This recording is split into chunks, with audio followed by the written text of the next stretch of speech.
अस्सलाम वालेकुम। 2015 में किंग सलमान सऊदी अरब के बादशाह बने और उसी साल उन्होंने किंग सलमान रिलीफ सेंटर के नाम से एक ऐसा इदारा कायम किया जो अब तक दुनिया के 170 मुल्कों में 133 बिलियन डॉलर्स की इमदाद कर चुका है, जिसके अंदर फ़लस्तीन सरे फहरिस्त है। ख़वातीन व हज़रात, 10 सालों में किंग सलमान मरकज़ से पूरी दुनिया को फ़ायदा पहुंचा और किंग सलमान के इस मंसूबे को देखते हुए, जिसकी तफसील मैं आपसे शेयर करूंगा, मुझे वो इकबाल का शेर याद आता है जो हम बचपन में पढ़ा करते थे कि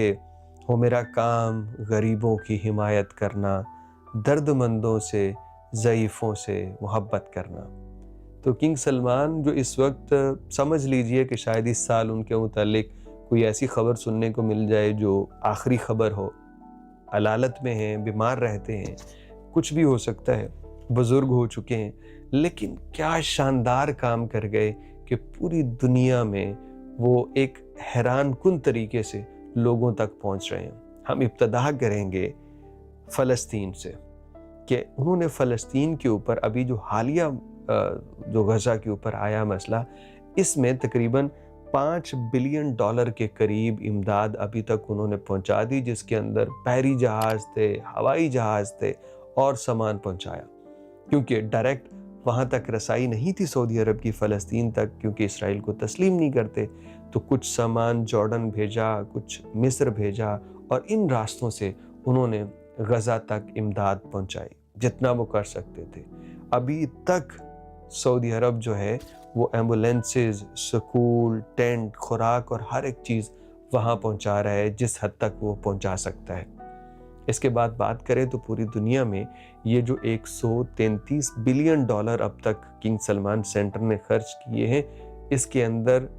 पैसे से ज़्यादा जगहों तक पहुँचना ये एक चैलेंज रहा है और बताया गया है कि किंग सलमान सेंटर ने इमदाद पहुँचाने के लिए बड़ी कुर्बानियाँ दी हैं और बसा औकात तो उन मुल्कों में ऑर्गेनाइजेशंस के साथ डील्स की हैं कि ये खुराक हम आपके मुल्क के लोगों को पहुँचाना चाहते हैं, उन तक पहुँचा दीजिए। यानी जैसे आप जानते हैं कोयटा में क्या हालात चल रहे हैं, जैसे आप जानते हैं KPK में ऑपरेशंस चल रहे हैं, तो सेंटर ने इन जैसे इलाकों तक पहुंचने के लिए, क्योंकि वो ख़तरा था, नहीं पहुंच सकते, तो वहां तक पहुंचने के लिए मकामी लोगों की मदद ली और फिर उनके ज़रिए लोगों तक गर्म कपड़े, खुराक और ये सारी चीज़ें पहुंचाई। किंग सलमान सेंटर कहता है कि हर साल हमें तकरीबन 3000 मुफ्त काम करने के लिए दरख्वास्तें मौसूल होती हैं सऊदियों की जानिब से, और साथ में गैर मुल्की भी आते हैं कि हम इस अजीम काम में आपका हिस्सा बनना चाहते हैं।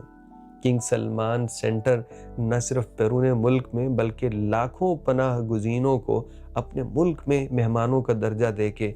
सूरिया से, दीगर ममालिक से वो सहारा दे चुका है।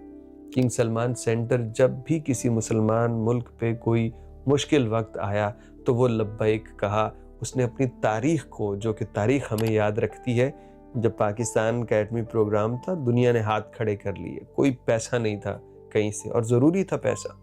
तो सऊदी अरब ने कहा कि मैं हूँ, पाबंदियों का डर मुझे भी है लेकिन फ़िक्र ना करो, मैं तुम्हें सपोर्ट करता हूँ। तो सऊदी अरब की तारीख़ रही है मुसलमान मुल्कों को सपोर्ट करने में, जो आज किंग सलमान सेंटर के थ्रू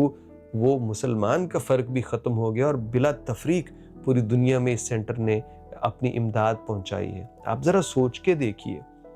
दुनिया के कई ऐसे मुल्क हैं जिनका टोटल ज़र मुबादला या एसेट्स या कह लीजिए वो 30-40 अरब डॉलर होते हैं सारे के सारे। इतना मतलब वो बचा बचा के रखते हैं, कर्ज ले के पता नहीं क्या क्या करते हैं, और कितने 100 बिलियन डॉलर जो है वो सऊदी अरेबिया दुनिया में इंसानों की फलाह व बहबूद पे खर्च कर चुका है, जिसके अंदर वो दर्जनों बच्चियां हैं जिनको धर जुड़े हुए थे, बच्चे थे, और उनको अलग किया है, खुराक पहुंचाई है, उनके लिए तालीम का बंदोबस्त किया है। ये है सऊदी अरब, जिसके लिए मैं हमेशा कहता हूँ कि अगर आप कभी एनालिसिस करें ना, तो दुनिया के लिए अमन, रिलीफ का जो काम सऊदी अरब ने किया है, कोई और मुल्क हालिया तारीख़ में नहीं कर सका।